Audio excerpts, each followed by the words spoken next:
vamos fazer a nossa correção aí do PET 1, do segundo ano do ensino médio.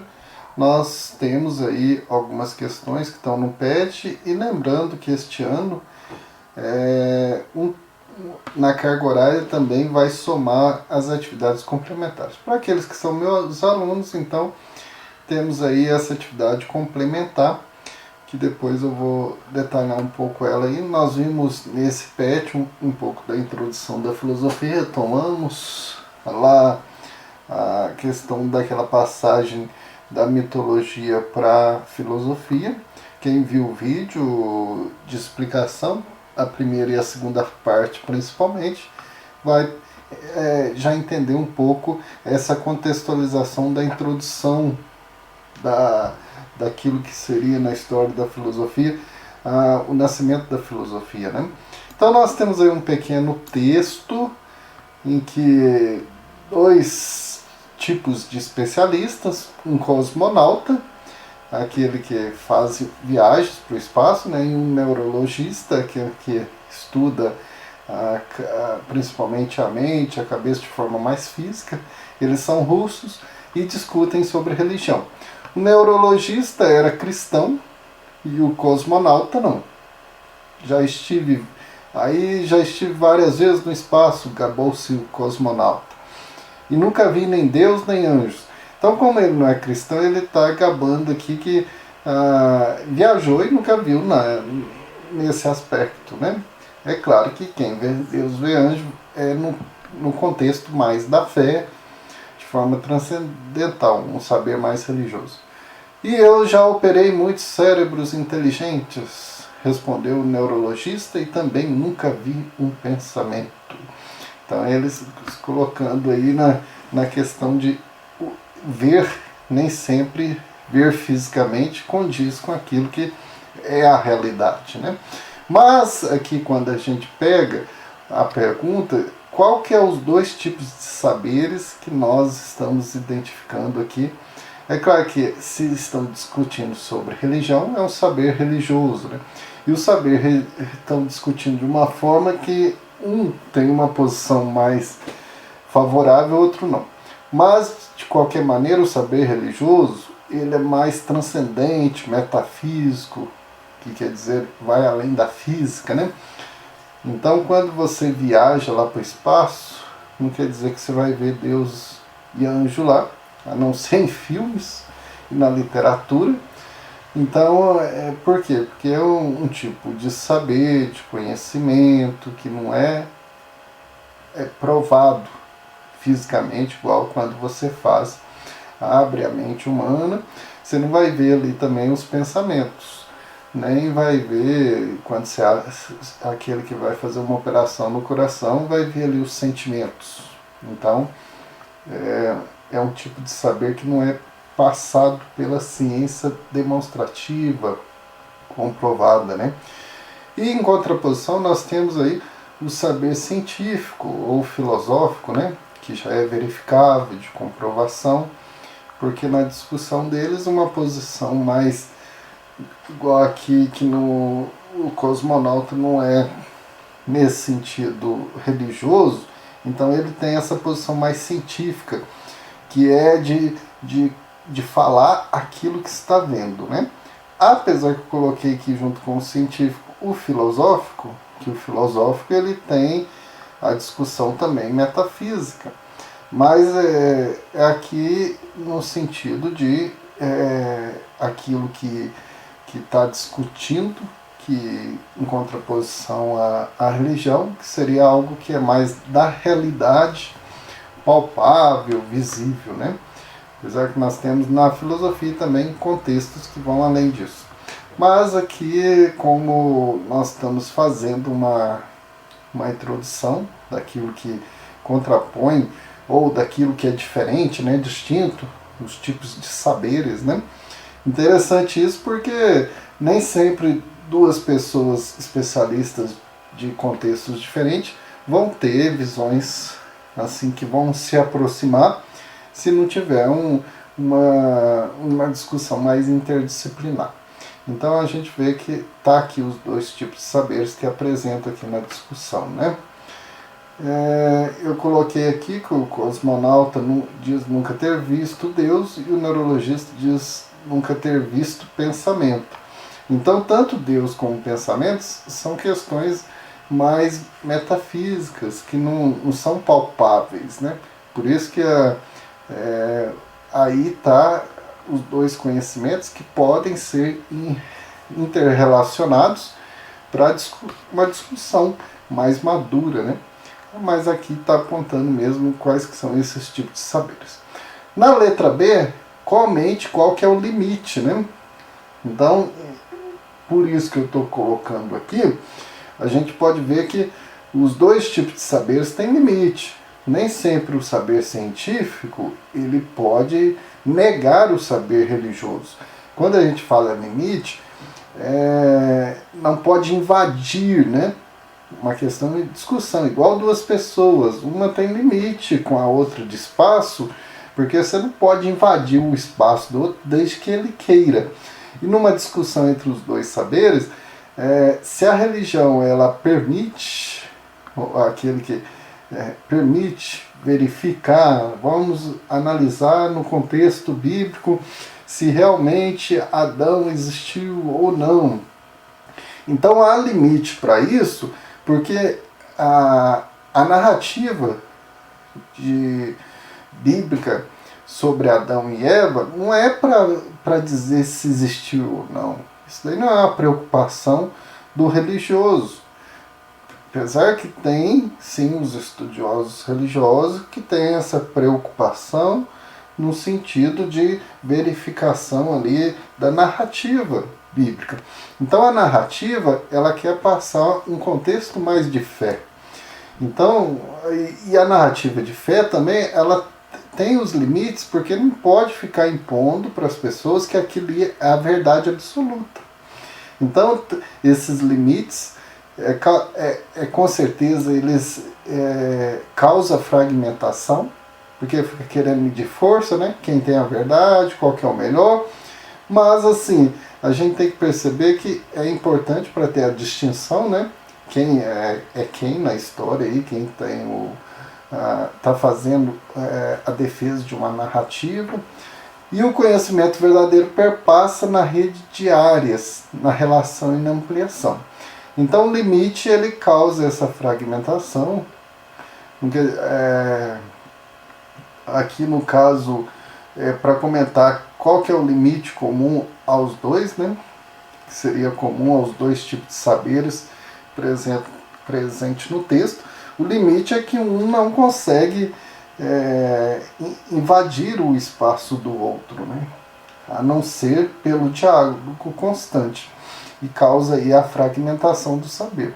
Então o conhecimento, se Deus existe, se o pensamento não existe, tem que provar isso, provar aquilo. Então não pode ser uma necessidade da ciência dizer que a religião ela é pobre no seu saber.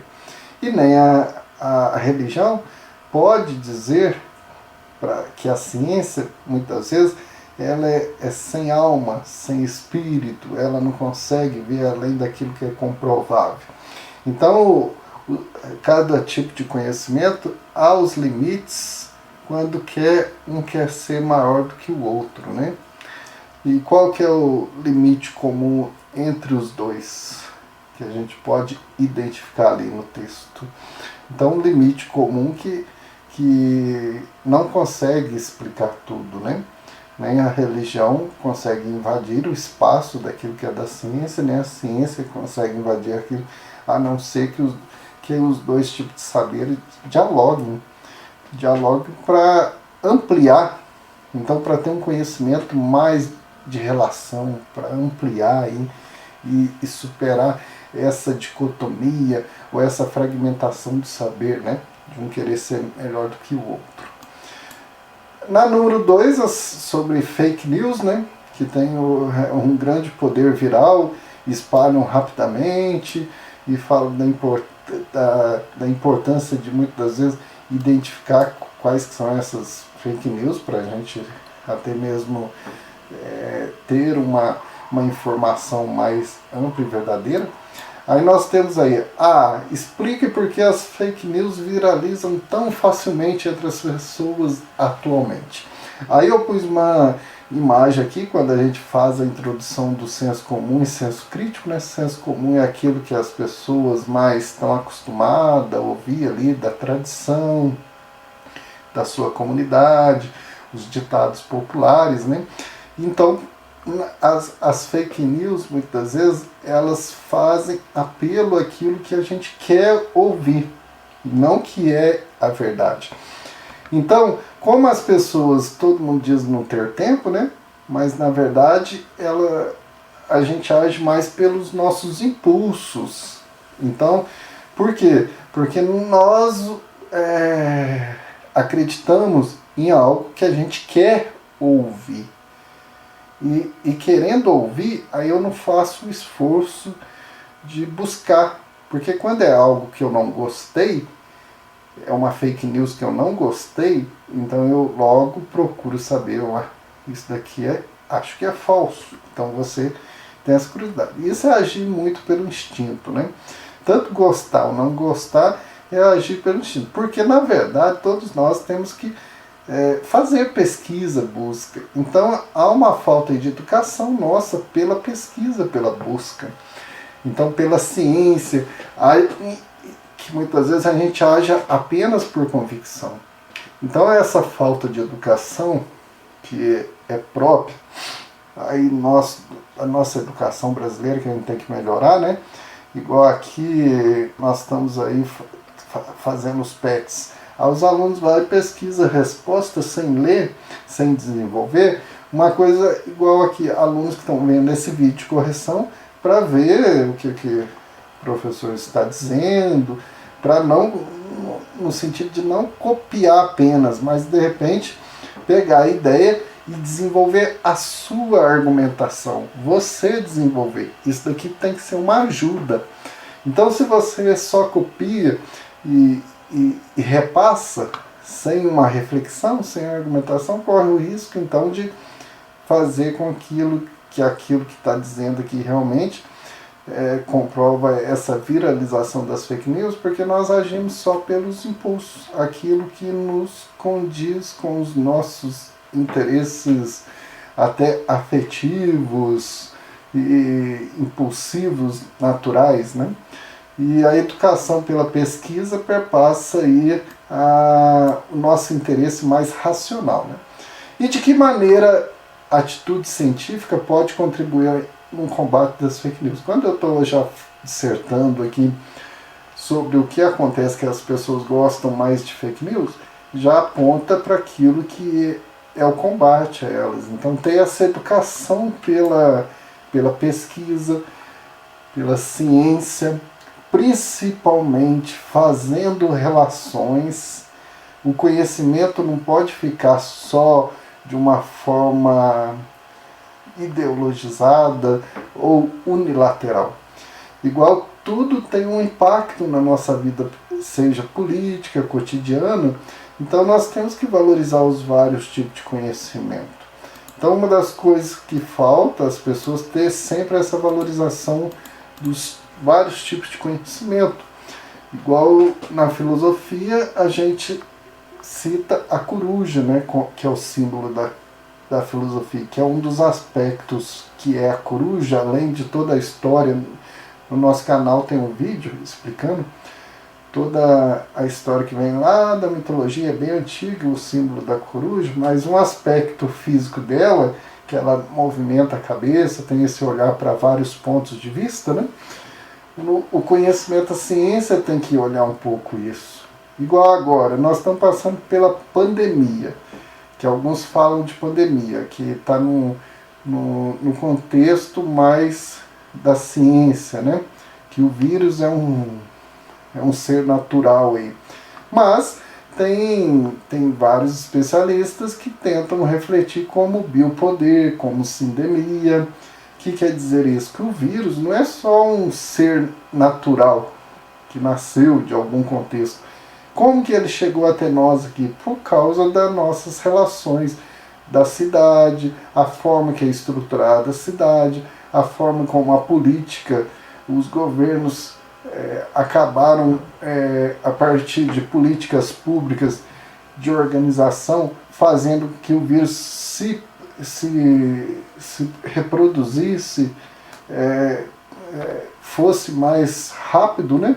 Ou de uma forma ou de outra, sem fazer um verdadeiro lockdown, né? Então o conhecimento, ele é amplo, ele não é só uma coisa da ciência, da química, da física, da filosofia, tudo está movimentando vários tipos de relação, né? Então a fake news, ela contribui quando a gente fica muito fragmentado mesmo. E a ciência, ela tem que ter uma atitude mais ampla e não só um ponto de vista. Por isso que é a importância da filosofia na nossa vida, né? A atividade complementar que eu coloquei para os alunos redigir um texto, né? Dissertando sobre aquilo que é esse ditado popular que a gente escuta muito: pau que nasce torto, morre torto. O que quer dizer, né? Então, envolver nessa dissertação elementos religiosos e científicos. Então eu coloquei aqui algumas frases que podem ajudar você, não simplesmente só copiar essas daqui, mas ajudar a refletir sobre essa questão desse ditado popular, né? Que relaciona muitas vezes tantos elementos religiosos que aparecem, né? Que uma pessoa, por exemplo, que tem certas características, certos aspectos que herdaram do pai ou porque está ali na convivência, muitas vezes as pessoas condizem aquilo como maldição ou uma escolha de Deus, que pode ser vocação também, né? Então a pessoa que nasceu de uma forma quer dizer que ela vai morrer sempre daquilo, né? Pode ser mudado, né? Então, mesmo assim, é muito forte essa questão dos elementos que estão no nosso imaginário popular, né? A pessoa, ela tem aquelas características que foi herdada, porque a família pecou, ou porque são amaldiçoados. Isso daí fecha um pouco o assunto e a gente pode perceber que aí está a importância da filosofia, né? Porque o filósofo, ele não fica preso àquilo que é da tradição. Ele também tem um olhar de futuro, de mudança. E o ser humano, ele tem a opção de escolha, né? De buscar novos caminhos. Então essa questão de dogmatismo, de dogmas, né? Que é dogmatismo? É o exagero, é quando as verdades são absolutas. Então, se esse ditado fala isso, então ninguém mais pode mexer, porque é algo que vem de muitos anos de tradição. Então é algo que é do senso comum, aí, da opinião da comunidade que perpassou a tradição. E isso se torna muito confortável, né? É claro que prejudica aqueles que são atingidos. Então a pessoa que tem uma certa característica que condiz com aquilo que veio da família, aí ela também introjeta no pensamento dela: se eu sou assim, então eu não mudo. Engessa até o pensamento dela e das pessoas que estão à volta dela, que julgam ela, né?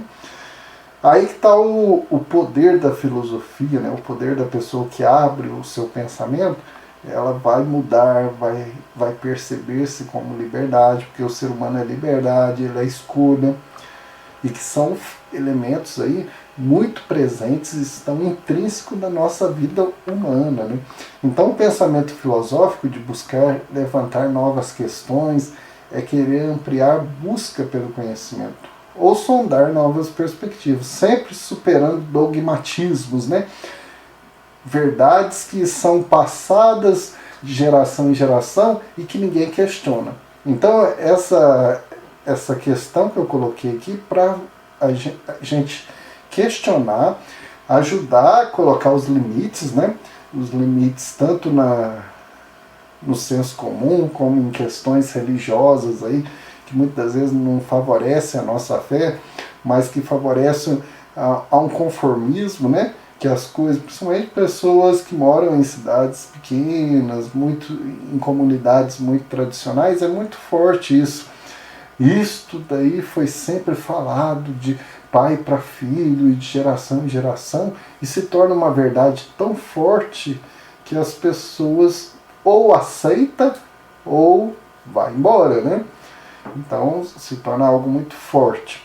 Então esse ditado popular que eu coloquei para a gente fazer toda essa dissertação da importância do pensamento, da filosofia, para a superação do senso comum, né? Dos dogmatismos, dogmas, verdades que podem ser questionados, sim. Para a filosofia nós temos que questionar tudo, levantar novas questões, abrir o nosso conhecimento, né? Nesse sentido, a gente fecha a semana 1 com tudo isso. Foi alguns pontos, né? Não quer dizer que são as respostas fechadas, mas vocês podem também estar dissertando aí, levantando as questões e complementando aí a partir daquilo que vocês viram e estudaram, né? É importante que todos possam buscar. Bons estudos e até a nossa próxima aula.